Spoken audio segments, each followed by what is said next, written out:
College का तो tour पूरा कराया था, तो उस टाइम पे हमारा जो कैंटीन का है उसका रिनोवेशन चालू था, मतलब रिकंस्ट्रक्शन चालू था, तो वो भी पूरा हो गया है।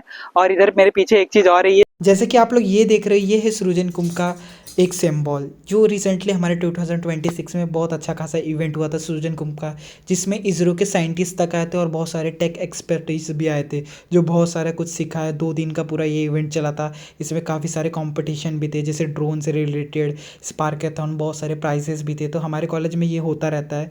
तो वैसे ही हो चुका है ये बाहर की चीज़ें। अब मैं दिखाने वाला हूँ अंदर का डिटेल में कैंटीन। तो चलो आप लोग को दिखा है बाहर से हमारा कैंटीन कितना बड़ा है, ये रहा हमारा अंदर का। तो सबसे पहले दिखा देते, ये सेक्शन वो है जहाँ पर फूड मिलते हैं। आप यहाँ पर पैसे देके बहुत सारी चीज़ रहते हैं, जैसे राइस रहता है, नूडल्स रहता है, मंचूरियन रहता है, वड़ा पाव रहता है, जो भी फूड्स आइटम है सब यहाँ पर रहता है। आप यहाँ पर पैसे देके ले सकते हो। एक अंकल आंटी रहते हैं और कुछ लोग रहते हैं वो सर्व करते हैं। और ये देख सकते हैं, ये रहा हमारा पूरा स्पेसियस जगह जहाँ पर काफ़ी सारे स्टूडेंट लोग बैठ के अपना कैंटीन में खाते हैं और इजीली अपना लंच करते हैं। तो अगर आप भी इस कॉलेज में एडमिशन लेंगे तो यहाँ पर आप आके इजीली लंच कर सकते हो और यहाँ पर फूड ले सकते हो। तो ये रहा हमारे कैंटीन का ओवरऑल टूर।